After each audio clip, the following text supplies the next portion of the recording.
नमस्कार, स्वागत है आप सभी का हमारे इस विशेष कार्यक्रम में।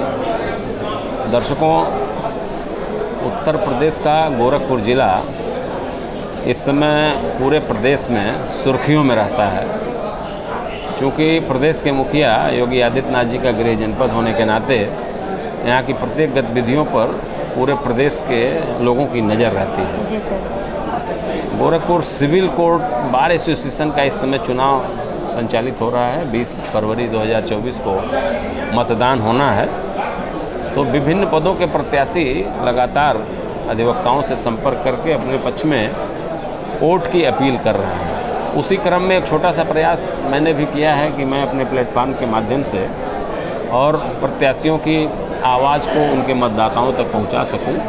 तो इस दृष्टि से मैं एक संक्षिप्त बातचीत उनसे मैं करता हूं और बातचीत करके जो उनकी कार्य योजना है और उनकी जो प्राथमिकता है उसको मैं उनके मतदाताओं तक, जो हमारे दर्शक भी हैं, वहाँ तक पहुँचाने का मैं प्रयास करता हूँ। तो उसी क्रम में आज हमारे साथ स्नेहा मिश्रा जी हैं, जो उपाध्यक्ष पद जो 10 वर्ष से नीचे का है उस पर आप चुनाव लड़ रहे हैं, तो उनसे हम बातचीत करेंगे। स्नेहा जी, आपका हमारे कार्यक्रम में स्वागत है।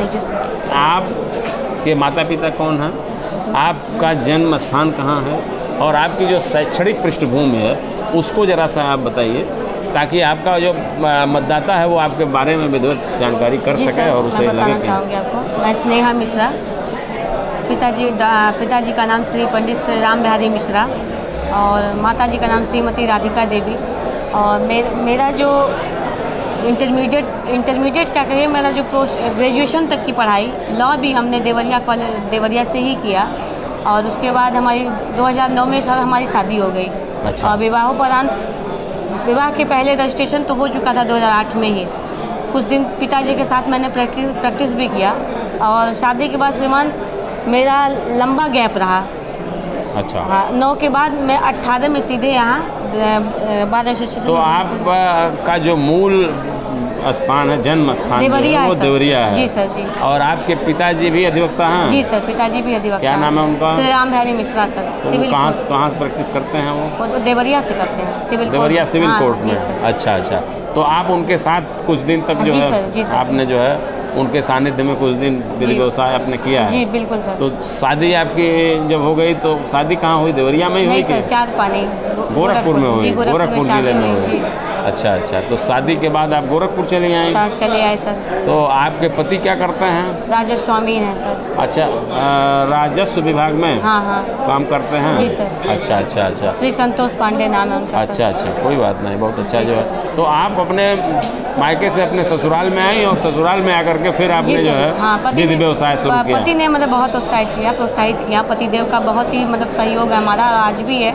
और मेरे हर काम में वो हमको मतलब एक तरह से मेरा मनोबल बढ़ाते हैं और मेरा बहुत ही सहयोग करते हैं। नहीं, बहुत अच्छा है। जीवन साथी का बहुत ही सहयोग है मेरे लाइफ में उनका। विधि व्यवसाय करते करते आपके दिमाग में कैसे आ गया कि हम जो है अधिवक्ताओं का प्रतिनिधित्व भी करें? जी बिल्कुल सर, आपने बहुत सही क्वेश्चन उठाया। मुझे लगता है कि मैं एक कुशल नेतृत्व करने की क्षमता ईश्वर ने मुझे दी है। का उपयोग आप करना चाहते हैं? उपयोग कर सकती हूँ सर। श्रीमान, सबसे बड़ी बात, जब मैं यहाँ कचहरी में आई तो यहाँ की जो व्याप्त गंदगी है परिसर में, चाहे वो शौचालय से संबंधित हो या परिसर से संबंधित हो या ऑफिसों में, इतनी गंदगी है। और यहाँ तक कि हम देखते हैं जो फाइलें भी हैं वो भी सुव्यवस्थित सुनियोजित ढंग से नहीं रखी जाती हैं। उसमें भी हम और आप वादकारी और जितने भी होते हैं सब परेशान होते हैं। उनको भी सुनियोजित सुव्यवस्थित कराने का बेड़ा हम लोग को उठाना चाहिए। और सबसे बड़ी बात सर, बैठने को लेके, जो अधिवक्ताओं को बैठने को लेके जो समस्याएं हैं सर, किसी के पास बहुत सारी जगह है, किसी के पास थोड़ा सा भी नहीं है। उसके बाद इन सब चीज़ों को सदन में रखी जाए। और मतलब ये सब पीड़ा आप देख करके जो है आपने निश्चय किया कि हम भी सदन में चलेंगे, सदन में चले और अपनी बात को रखेंगे। बिल्कुल बिल्कुल। तो आप महिला अधिवक्ता हैं, तो महिलाओं की भी संख्या बहुत तेजी से यहाँ बढ़ रही है। जी सर, बिल्कुल बढ़ रही है। तो महिलाओं के लिए क्या आपके दिमाग में है कि महिला अधिवक्ताओं के लिए आप क्या करेंगी? महिला अधिवक्ताओं को कौन सा जो है सदन में विचार रखेंगी, किस तरह से सुझाव देंगी, क्या कहेंगी आप? सबसे पहले तो सर हम ये कहेंगे महिला अधिवक्ताओं को भी पुरुष अधिवक्ताओं के समान रखा जाए। बिल्कुल बिल्कुल उनको हे दृष्टि से न देखा जाए, ना देखा जाए। उनको ये ना कहा जाएगा कि इनसे तो ये नहीं होगा। सबसे पहले सर जब आदमी कदम बढ़ाता था ये तो महिला है, इनके बूते की बात नहीं है सर। तो इससे बहुत मतलब मुझे भी कई बार अभी जब मैं चुनाव में आई हूँ सर, तो मुझे इन सब चीज़ों का सामना करा जिससे मैं बहुत ही आहत महसूस किया सर कि ऐसा कैसे कह देता जो महिला बच्चे को पाल सकती है, परिवार चला सकती है, इसके बावजूद भी लोगों को नहीं लगता है। अपने घर में देखते हैं, माँ बहन बेटी को देखते हैं, फिर क्यों महिलाओं के प्रति इतनी ये दृष्टि रखते हैं लोग कि इनसे यह नहीं होगा। नहीं, बिल्कुल नहीं, एकदम नहीं होना चाहिए। माँ की ममता जो है, माँ की ममता, माँ की करुणा, माँ का स्नेह, हाँ। उसी का स्वाद चख करके जितने भी महापुरुष हैं जी। वो महापुरुष कहलाने लायक बने हैं फिर जो क्यों है। ऐसा? तो महिलाओं की उपेक्षा कतई नहीं हो सकती जो है, नहीं हो सकती, महिलाओं नहीं होना का चाहिए। उत्साहवर्धन तो करना ही करना हाँ, है। बिल्कुल हैं? सर, बहुत अच्छी बात है। महिला सर्वसत्ता की प्रतिकृति मानी जाती हाँ, है। thank you। उसको किसी भी जाति और किसी भी देश की सीमा में बांधा नहीं जा सकता है। उसको अगर कहीं बांध देते हैं तो आप उसकी स्वतंत्रता का हनन करते हैं। जी सर। उन्हें भी एक उन्मुक्त वातावरण चाहिए, हौसला अफजाई और अगर उन्हें अवसर दिया जाए तो वो पुरुषों से भी तो आगे काम कर ना सकती आगे हैं। करें, कदम से कदम कदम मिलाकर ही मिलाकर। चलें। हम ये नहीं कहना कि हमको उनसे आगे जाना है, लेकिन कदम से भाई एक पहिया आगे बढ़े और एक पहिया पीछे रह जाए तो भी ठीक नहीं तो भी है। ठीक नहीं, साथ चले तो हाँ, ज़्यादा सही है सर। बिल्कुल बिल्कुल, बहुत सुंदर। तो चलिए, बड़ा अच्छा है जो कम से कम, लेकिन यह है कि एक दर्द होना चाहिए ना। बिल्कुल, जैसे अगर बहुत- आपको बहुत- कहीं लगा कि बहुत- महिलाओं के साथ कहीं कोई हाँ, सर। अन्याय हो रहा है या उनकी उपेक्षा हो रही है, उसको आपने व्यक्त किया, ये बहुत बड़ी चीज़ है। जी सर। तो मान लीजिए कि अगर पुरुषों के द्वारा ये सुनने को मिलता है कि आप नहीं कर पाएंगे, तो इससे तो आपके अंदर तभी चुनौती का बिल्कुल, सामना तभी करने तो का जब सामर्थ्य आपने होना मुझसे कहा चाहिए। तो मुझे कहा कि मुझे चल के सबसे अपनी बात रखनी चाहिए। जो भी होगा देखा जाएगा। चुनाव है, हार या जीत दो ही, कुछ दोनों में से एक ही होना है। बिल्कुल नहीं, साहस होना चाहिए। साहस जो हरिवंश राय बच्चन की वो पंक्तियाँ नहीं है, आप पढ़े होंगे कि लहरों से डरकर नौका पार नहीं होती, कोशिश करने वालों की हार नहीं होती। नन्ही चींटी जब दाना लेकर चढ़ती है, चढ़ती दीवारों पर 100 बार फिसलती है, आखिर उसकी मेहनत बेकार नहीं होती, कोशिश करने वालों की हार नहीं होती।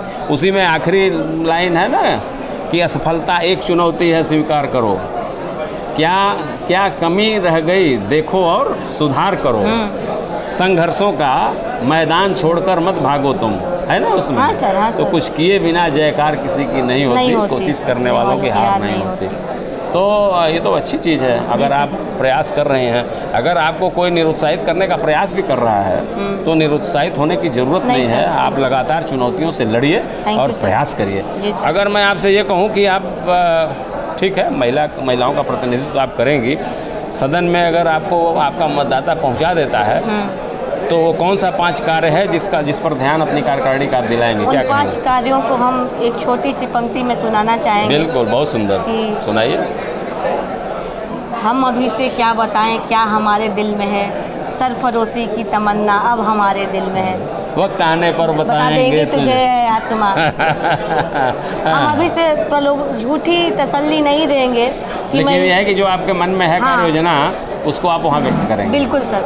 चलिए, बहुत अच्छा जो है, बहुत बढ़िया आपने बात किया। Thank you sir. आपका मतदाता आप ही को अपना उपाध्यक्ष चुने।